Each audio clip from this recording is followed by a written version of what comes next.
Hola médicos, bienvenidos a un nuevo video de Red Médica Blog. Soy el doctor Darío Treviño y en esta ocasión vamos a revisar una nueva lectura de guía de práctica clínica de diagnóstico y tratamiento del aneurisma ventricular. Entonces sabemos que los aneurismas ventriculares pues van a ser una cicatriz o pared fibrótica delgada y bien delimitada, que está desprovista de músculo y que va a tener músculo necrótico. Esto es resultado de un infarto transmural cicatrizado. El pseudoaneurisma, que es otra variante que podemos encontrar en esta clase de enfermedades, es una ruptura de la pared ventricular contenida por el pericardio, como complicación mecánica del infarto. Un saco aneurismático hace referencia al contenido de endocárdico, epicárdico y tejido fibroso delgado, que es la cicatriz, y es el remanente del músculo ventricular izquierdo. Mientras que un pseudoaneurisma, un saco de pseudoaneurismático, va a representar un pericardio que está conteniendo un ventrículo izquierdo que está roto. Entonces, un aneurisma cardíaco, pues tenemos que reconocer que se va a presentar principalmente en el ventrículo izquierdo, particularmente en la pared anterior y como consecuencia de un infarto agudo del miocardio. Hay otras etiologías que pueden predisponer al desarrollo de esos aneurismas, como pueden ser los defectos congénitos, el traumatismo torácico, la endocardititis bacteriana, las miocardiopatías hipertróficas, la enfermedad de Chagas, idiopático, tuberculosis, etcétera, ¿no? Hay muchísimas causas.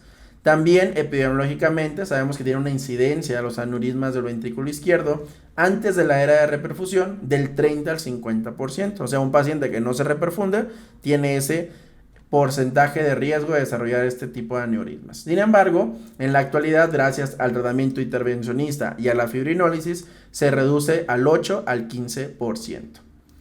Además de eso, es importante reconocer ciertas características morfológicas. Por ejemplo, aquí vemos una imagen de un corazoncito que tiene un chichón, ¿no? Ese chichón es la referencia del aneurisma. Y patológicamente se describe como un abombamiento de una porción localizada en la cara externa del ventrículo izquierdo, más allá del resto de la superficie cardíaca, con una protrusión simultánea de la cavidad. Angiográficamente se va a describir como un trastorno en la movilidad segmentaria del miocardio, causando acinesia o disinesia durante la fase sistólica del ventriculograma. Las localizaciones más frecuentes van a ser apicales en la pared anterior, en la pared inferior, posterior inferior, y los laterales son muy raros. Usualmente son apicales y anteriores y van a representar del 70 al 85% del total de los aneurismas. La formación de un aneurisma se establece con un amplio rango que va desde las 2 semanas hasta los 3 años después de que se desarrolló. Y usualmente los pacientes tienen una presentación desde asintomáticos hasta eventos de insuficiencia cardíaca, angina persistente, tromboembolismo y arritmias ventriculares. Además de eso, cuando nosotros hacemos una exploración física, nos va a llamar la atención que los pacientes llegan a tener cardiomegalia con choque de punta desplazado. Podemos observar un tercer a cuarto ruido cardíaco que nos va a indicar que tenemos un flujo sanguíneo dentro de la cavidad ventricular que está rígida y que está dilatada. También podemos documentar la presencia de un soplo sistólico mitral, esto por disfunción, como está bombado, disfunción de los músculos papilares y dilatación anular o del anillo mitral, y que esto te genera una insuficiencia. El diagnóstico nos podemos apoyar con el electro, tiene una sensibilidad muy baja del 51%, pero lo más característico es que tenemos una elevación persistente del segmento ST de morfología variable que se asocia a ondas Q patológicas bien desarrolladas en las derivaciones precordiales, porque la arteria responsable de la mayoría de los casos va a ser la arteria descendente anterior, que es el territorio principalmente de B1 a B4, ¿no? Y son las características, datos, elevación del ST persistente que podemos observar y que obviamente no tenemos cambios recíprocos, o sea, en las derivaciones inferiores, de una isquemia aguda. Es lo que te puede a ti llamar la atención, que a lo mejor es un aneurisma lo que vemos. El ecocardiograma es el estudio ideal, tiene una sensibilidad del 93% y está indicado en todo paciente que sospechemos de alguna complicación de un infarto con elevación. Lo que vamos a observar es un adelgazamiento y abombamiento de la pared ventricular en diástole, misma que se va a acentuar durante la sístole, en un segmento disinético o asinético. Se va a caracterizar por la presencia de continuidad miocárdica en la pared, cuello ancho y que vamos a tener un cociente entre el diámetro del cuerpo y el cuello entre 0.1 a 1. Y es común en esto, como tenemos una zona que no se mueve, que está disinética, que permite que haya muchos flujos sanguíneos, pues que se formen trombos en ese sitio. En caso de que tengamos duda, podemos solicitar ecocardiograma con contraste o un ecocardiograma transesofágico para delimitar correctamente el tipo de lesiones. Además de eso, nosotros tenemos que apoyarnos al momento de hacer una evaluación de un aneurisma cardíaco con el ecocardiograma. Evidentemente el diagnóstico lo hacemos con ecocardiograma. Por ejemplo, aquí vemos una cavidad ventricular, un ventrículo izquierdo y que tenemos una gran zona aneurismática del ventrículo izquierdo, una boca que se encuentra ancha y demás, ¿no? El diagnóstico también nos podemos apoyar con la angioresonancia magnética. Esta nos permite identificar claramente el sitio del aneurisma y nos permite documentar si existe un reforzamiento tardío intenso del pericardio. ¿Por qué? Porque si lo existe, hay que sospechar que se trata de un pseudoaneurisma. Si existe un reforzamiento tardío tenue o nulo del pericardio, hay que considerar aneurisma verdadero. Para eso nos va a servir la angioresonancia. Además, el cateterismo cardíaco también tiene utilidad porque nos va a permitir identificar lesiones coronarias, ver si hay algo más que se puede ofrecer al paciente y nos permite acceder al estándar de oro. El estándar de oro para los aneurismas cardíacos va a ser la ventriculografía o el ventriculograma, como lo observamos en este sitio o en estas dos imágenes. También nos podemos apoyar de estudios electrofisiológicos, principalmente en pacientes que tengan eventos de taquicardia ventricular, porque la intención es que una vez que nosotros los documentemos, cuando el paciente se vaya a operar, le hagamos una ablación transoperatoria en ese sitio. El tratamiento médico. ¿En quiénes podemos indicar tratamiento? Pues obviamente cuando tengamos pacientes asintomáticos y con FEV y diámetros conservados, podemos utilizar tratamiento médico, reducción de la poscarga con IECAS, antiisquémico óptimo con betabloqueador, nitratos, estatinas y antiagregantes plaquetarios, y anticoagulación si tenemos evidencia de FEV reducida o tenemos un trombo en la cavidad aneurismática. Idealmente anticoagulación con antagonistas de vitamina K. Si durante el seguimiento un paciente que nosotros lo tenemos con tratamiento médico desarrolla insuficiencia cardíaca o alteraciones ecocardiográficas, se tiene que enviar para reparación quirúrgica. Y esta reparación quirúrgica consiste en que nosotros le podemos hacer dos tipos de procedimientos: las endoventriculoplastías con colocación posterior de un parche o técnicas de sutura directa. La mortalidad entre una y otra, la realidad es que es un poco distinta, se puede utilizar una sobre otra, pero eso va a depender de la experiencia del centro y de la experiencia del cirujano. Se recomienda a todos los pacientes a la par hacer una revascularización coronaria en las paredes que no se encuentren aneurismáticas. Y si coexiste una insuficiencia mitral severa, hay que hacer una reparación, plastía o una sustitución de esa válvula que está dañada. También las arritmias ventriculares se benefician de que nosotros les demos tratamiento o una resección endocárdica por mapeo. El desfibrilador implantable, como tenemos pacientes que ya tienen FEVIs muy reducidas, que están muy aneurismáticos y alto riesgo de desarrollar taquicardia ventricular, se puede considerar en aquellos que tengan antecedente de fibrilación ventricular o muerte súbita abortada o en aquellos pacientes no candidatos a tratamiento quirúrgico, porque nos puede ayudar a reducir el riesgo o la mortalidad en esos pacientes. Un aneurisma cardíaco, ¿en qué más se puede complicar? Porque recuerda que como tal el aneurisma es una complicación de un infarto del miocardio.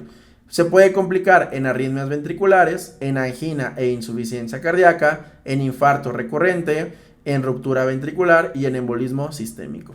Siguiendo la historia natural del aneurisma ventricular, tiene una sobrevida de 3 a 5 años del 27% y del 12% a los 5 años, respectivamente. Sin embargo, cuando se les hace un tratamiento quirúrgico eficaz y a tiempo, podemos aumentar a los 5 años una sobrevida hasta el 71%.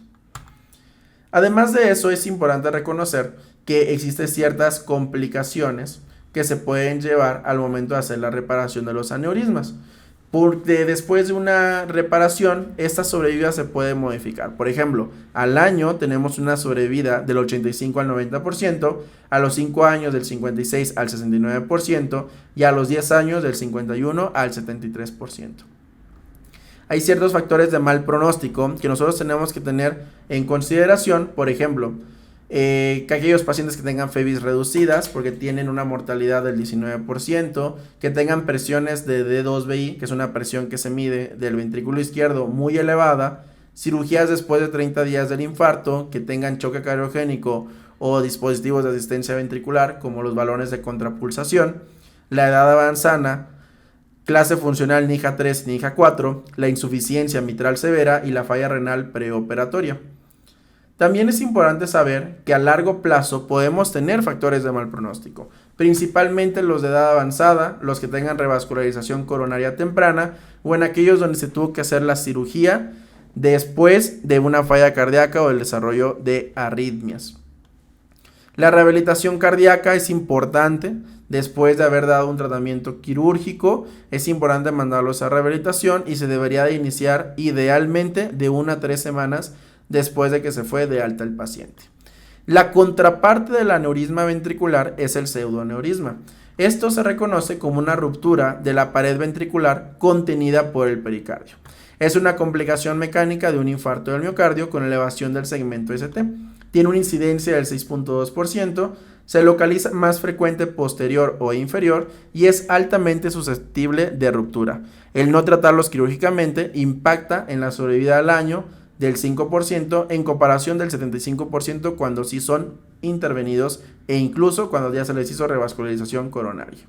Los pseudoaneurismas se van a clasificar por su temporalidad. Pueden ser agudos en menos de 2 semanas del infarto, subagudos de 2 a 3 semanas del infarto o crónicos arriba de 3 meses después del infarto. La presentación clínica va de diferentes formas, pueden ser asintomáticos, pueden tener disnea, arritmias, angina, embolismos sistémicos, insuficiencia cardíaca y hasta el 10 al 20% se descubren de forma incidental cuando se les hace seguimiento a los pacientes.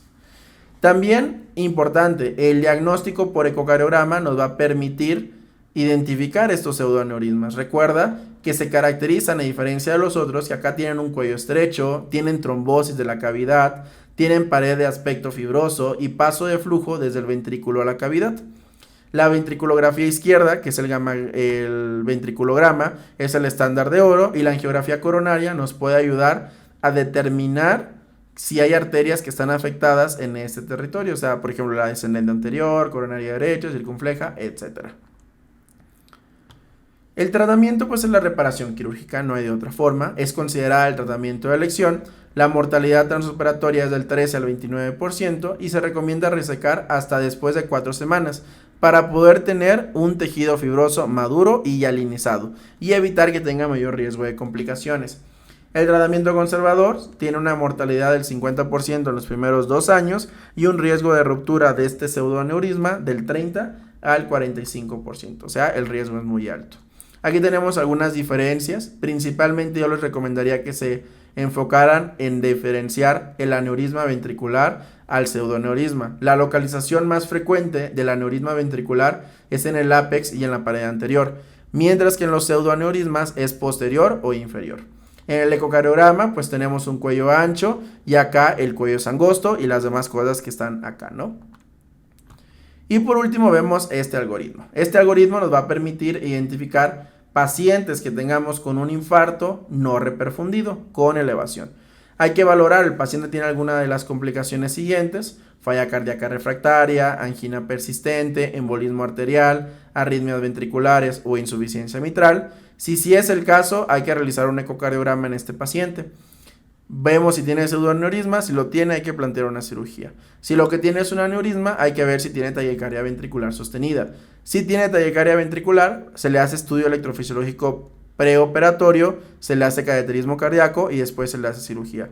No ha desarrollado taquicardia ventricular, pues hay que valorar. Tiene dilatación ventricular o FEBI deteriorada. Si no es el caso, le podemos dar tratamiento médico, que dijimos que es antianginosos bien, de disminuir la poscarga con yecas, etcétera, ¿no? Si sí tiene la dilatación, pasa a cateterismo para después cirugía. Supongamos que es un infarto con elevación no reperfundido que no tiene complicaciones. Hay que valorar si tiene abombamiento del perfil izquierdo y o elevación persistente del ST. Si no la tiene, seguimiento de tratamiento médico. Si sí la tiene, se ganó un ecocardiograma. Como consejo, todo paciente después de un infarto debería tener un ecocardiograma. Una vez que nosotros lo proponemos para cirugía, hay que valorar el antecedente de la arritmia ventricular. Si tiene la arritmia ventricular, estudio electrofisiológico postoperatorio, y si es positivo, considerar implante de DAI. Si no tiene el antecedente o no es positivo para TB el estudio electrofisiológico, mandarlo a rehabilitación cardíaca a este paciente. Y con eso hemos concluido lo que es esta clase. Espero que te haya gustado, te haya servido y que obviamente hayas aprendido muchas cosas nuevas. Esto es Red Medical Blog. Yo soy el doctor Darío Treviño. Ya no los veo porque se me apagó mi camarita, pero nos estamos viendo en el próximo video. Chao, chao, doctores.